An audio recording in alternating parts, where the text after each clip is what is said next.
코롱을 882억을 저희들이 지급할 게 있는데, 우선 코롱 돈을 체불을 이거 된 것을 전부 전액 삭감을 해야 되겠다, 이런 계획을 세웠습니다. 두 번째는 농협 이자가 한 176억 정도 되는데 이것을 탕감해야 되겠다, 이렇게 계획을 세웠고요. 그 다음에 이 오프 부채가 1000억 정도를 줄여주면 강원랜드에 매각하겠다는 생각을 갖고 있었습니다. 가격을 낮춰주고 싸게 시장에 나왔을 경우에는 강원랜드에서 안 사줄 명분이 없었다라는 생각이었었고요. 실질적으로 이제 제가 진행을 했고요. 이제 기업들을 제가 여러 군데 만났습니다. 그래서 거기에 매각을 제가 추진했었고요. 그 다음에 매각이 안 되면은 위탁 경영이라도 해야 되겠다고 해서 리조트 업체를 제가 이제 했었고요. 여러 가지 방법 중에 하나가 오토 리조트를 세이프타운하고 연결해서 청소년 리조트로 전환해서 교육부가 이것을 좀 주관해서 운영할 수 있게끔 하는 이런 계획을 세웠는데, 그래서 코롱의 전액 삭감 및 조정 사유는 뭐냐면, 제가 보니까 문제가 많아요. 문제가 많아서 제가 전액 삭감을 해달라고 1차 만남에. 그래서 낙찰 금액이 98.3%에 입찰이 됐습니다. 1%대 49%인데 이제 이 SOC 구성이요. 484억만 돈을 댔어요. 그러면 우리가 대부분 간공사가 80%, 78%, 90%면 80, 98% 됐다는 것은 돈이 500, 400억보다 훨씬 더 많이 남는 거죠. 그래서 저는 이 돈이 니들이 매칭한 돈이 아니다. 이거는 98% 낙찰을 받아서 수익을 얻을 수 있는 돈 갖다 분 것뿐이 안 된다. 저는 이렇게 판단하는 겁니다. 세 번째로 부실공사가 한 이제 100 몇십억 됩니다. 이게 되고, 그 다음에 스키장 설계 변경이 됐는데, 제가 스키 강사 출신인데 5월 달에 와서 보니까 스키장이 몇 개는 못 쓰겠더라고요. 그러니까 슬로프를 다 걸어댕겨 봤어요. 그래서 제가 3개 내지 4개면은 못 쓰는 걸로 판단했습니다. 이미. 그래서 내가 이 사람들 붙잡을 때 이거 못 쓴다. 그리고 올겨울에 와서 제가 보니까 역시 쓸 수가 없어요. 이거 너무 급경사에 이 밑에 광장하고 이게 왔다 갔기 때문에 각도가 안 맞아요. 그래서 굉장히 부상 위험도 있고 눈도 잘 붙지 않고, 그래서 오히려 설계 변경을 몇백억을 들였는데 이건 문제가 있다, 이렇게 본 겁니다. 공사비를 상향했어요, 설계 변경에서. 이건 문제가 있었고요. 그 다음에 2006년도에 이게 공사하는 걸로 되어 있는데 2006년, 2007년 공사가 지지분하게 되다가 2008년도에 갑작스레 공사를 하게 됩니다. 그러면서 아까 말씀드렸듯이 왜 지지분하게 됐냐면 이 분양시장이 낮아지니까 코롱이 발을 빼는 거죠. 제 추측입니다만 발을 빼는 거예요. 발을 빼면서 돈을 480억을 대고 그 다음부터 안 되는 겁니다. 공사를 지지분하게 하다가 2008년도에 와서 1,500억을 대출을 내요. 태백시에서. 대출을 내는데 이 보증을, 물론 법에는 제1대 주주가 하게 돼 있지만 연대 보증을 충분히 세울 수 있는 거예요, 그 당시에. 그런데 태백시만 보증을 쓰고 1,500억을 꺼내가지고 다 코롱이 주는 겁니다. 여기서 1,500억을 빼가지고 다 글로 줘버리니까 실제로 공사는 마무리가 됐지만 882억은 안 줘도 되는 돈이라 나 그렇게 본 겁니다. 공사비도 올려줬고 설계 변경도 됐고, 그 다음 니들이 발을 뺐고 부양시장이 나쁘다고 해서 회원권을 빼놓고는 1,500억 뿐이 안 돼요. 저는 이 1,500억을 시장에 내놓으면 판다고 본 거예요.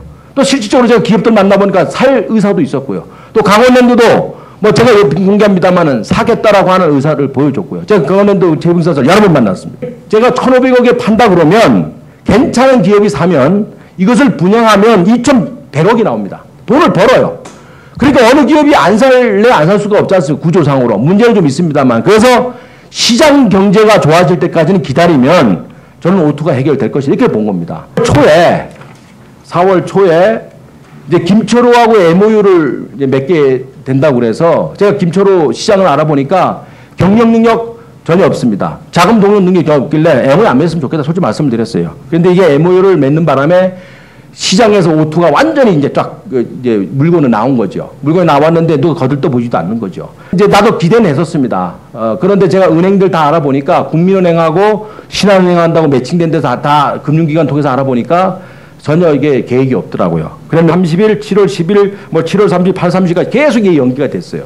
그러니까 이게 연기가 되니까 제가 더 이상 협상을 할 수가 없었다, 이렇게 봅니다. 그래서 협상을 제가 중단했습니다. 8월날. 11월 14일날 코롱 개점을 만나서 계속 여기 이제 매각을 한다 그러니까. 그래서 제가 풍력발전소를 가지고 그 못 쓰는 슬로프에다 풍력발전소 하면 어떻겠느냐 했는데 그분이 그 풍력 업계에 얘기를 해서 아마 여기 지금 이제 조사 중일 거예요. 그 슬로프에다가 풍력발전소를 하면은 어느 정도 이렇게 계산이 나온다고 했기 때문에, 제가 이제 다음 주 11일 날 코롱 회장을 만나는데 저도 오늘 이제 그걸 확인을 하려고 합니다. 과연 매각이 어느 정도 진행되는 건지 벌써 몇 달을 일이 왔는데, 그래서 한번 제가 마지막 할 수 있는 건 코롱 회장을 한번 만나서 속된 말로 단판을 보고, 단판이 안 된다고 한다면 저는 이 사실을 여러분들한테 공개를 해서 투쟁을 하느냐, 그렇지만 매각을 기다리느냐, 이걸 파산시키느냐 하는 세 가지 문제가 남아 있습니다. 안 드리겠습니다. 제가 이제 이 법안 상정을 하고 보니까 지식경제에서 무조건 반대예요. 정부에서 이 법안을 반대를 하면 안 시키거든요. 대부분 우리 의원들이 간담회를 했습니다.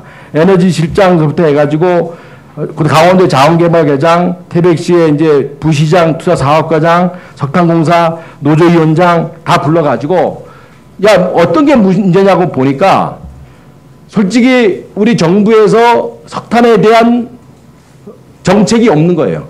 그냥 가는 겁니다. 노조하고는 노조 반대 때문에 협의를 해가지고 3년에 한 번씩 한 300명 정도 감원을 해요. 감원한다는 건 감산입니다. 감산. 노조에서는 감산으로 가고 있는데 정부 정책은 유지 내지 증산이에요. 현재 210만 톤이 필요한데 180만 톤뿐이 생산이 안 됩니다. 왜 안 되냐면 경동이 30만 톤을 좀 줄였고요. 그리고 180만 톤에서 25만 톤을 외국에서 수입해오고 5만 톤은 비축단을 쓰고 있는데 비축단이 90만 톤뿐이 안 남았어요.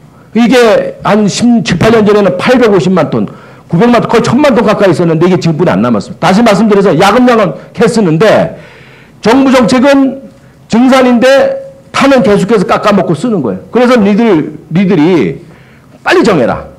니들이 석탄과장을 있건 국장을 있던 일하다가 갚버리면 그만이라는 식으로 그냥 이렇게 해보니까 석탄법 개정도 안 되고 우리 태백시에서는 맨날 석탄법 개정가 아우성을 치는데 너희들은 아무 대꾸도 없고 그리고 이제 정책도 없고 그래서 제가 어떻게 요구를 했냐면 자 감산 정책으로 간다면 감산으로 간다고 발표를 해라. 그러면 우리 태백시에다 그 대체 산업을 해주고 빨리 대체 산업을 해주고 유지 내지 증산을 한다고 그러면은 함태를 개발해라. 제가 그 두 가지 요구를 했습니다. 함태를 개발해라. 근데 얘들은 함태 용역 줘가지고 이게 뭐 7년이 걸리는데 돈이 많이 드는데 이렇게 지금 피해가고 있거든요. 지금도 용역 주 있는 상태입니다. ECT 요것도 좀 중요한 문제이기 때문에 간단한 설명을 드리겠습니다. 첫 번에 3,416억 붓기로 한 거 아닙니까? 그런데 현재